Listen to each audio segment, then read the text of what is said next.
మనిషి జీవితం అనేక అనుభూతుల నిలయం, అనుభవాల మణిహారము.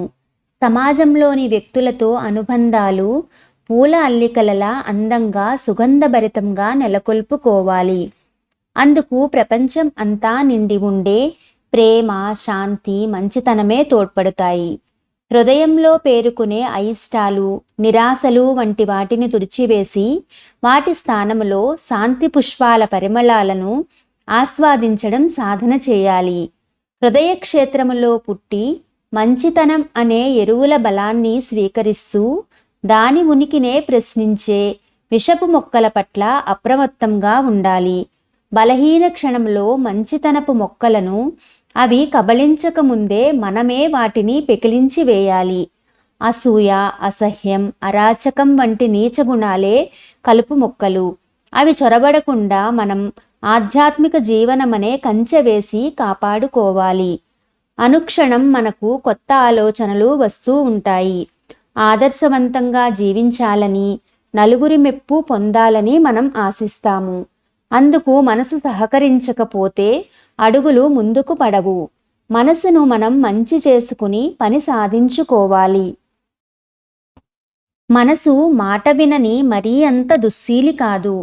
సాధనతో మంచి లక్షణాలను పుణికి పుచ్చుకుంటుంది. అవకతవకలతో కూడిన జీవిత విధానాన్ని ఎంచుకుంటే వచ్చే కష్ట నష్టాలు ఏమిటో మనం మనసుకు వివరించాలి. అందుకు హృదయ స్థావరంలో సహజీవనం చేసే బుద్ధి, జ్ఞానాల యొక్క సహాయం కోరాలి. సహనంతో వివరిస్తే మన మనస్సు తప్పక దారికి వస్తుంది. మనసు మీద ఆధిపత్య పగ్గాలను బుద్ధి, జ్ఞానాలు స్వీకరించి మచ్చిక చేసుకుని స్నేహితుల్లా ప్రయత్నించాలి. అప్పుడు ఫలితం బాగుంటుంది. మన ప్రాచీన ఋషులు, యోగులు, మునులు అలా బుద్ధి జ్ఞానాలను వారి మనసుతో స్నేహం చేయించి విజయాలను సాధించిన వారేనని మనం గ్రహించాలి.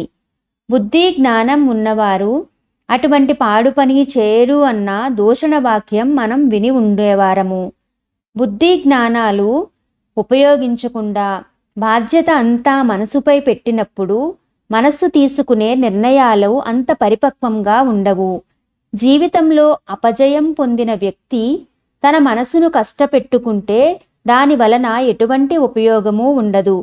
మనసును దృఢపరుచుకునే విషయంలో బుద్ధి జ్ఞానాలు అతడికి సహాయపడతాయని మన పండితులు భావిస్తారు. బలవంతురాలు కాని మనస్సుకు సహాయ సహకారాలు అందించే బాధ్యతను బుద్ధి జ్ఞానాలే తీసుకోవాలని మన పండితుల భావన. మనిషి మనస్సులో జ్ఞానమనే సూర్యోదయం అయితే అజ్ఞానము అనే పొగమంచు ఇట్టే తొలగిపోతుంది. స్థాయిని, జ్ఞానాన్ని అనుసరించి జీవితం మనిషికి అందివస్తుంది. పరిపక్వత ఏ స్థాయిలో ఎలా అందివస్తే అలాగే జీవితాన్ని స్వీకరించాలి. హృదయంలో కదలాడే భావాలను మనం హృదయ భాషగా చెబుతాము. మనకు ఏం కావాలి, ఏం లభిస్తున్నాయో వాటిని బేరీజు వేసుకుని లౌకిక, పారలౌకిక జీవితాలకు మేలు చేసే అంశాలను మనం ఎంపిక చేసుకోవాలి. మనసు సానుకూలంగా తర్ఫీదు పొందితే పున్నమి ముందు చంద్రకళలా ప్రవర్ధమానమై మనిషి బతుకు ఆనందదాయకంగా మారుతుంది.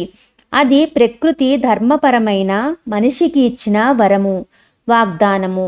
ఇది మనం గట్టిగా విశ్వసించినప్పుడే అద్భుతాలు జరుగుతాయి.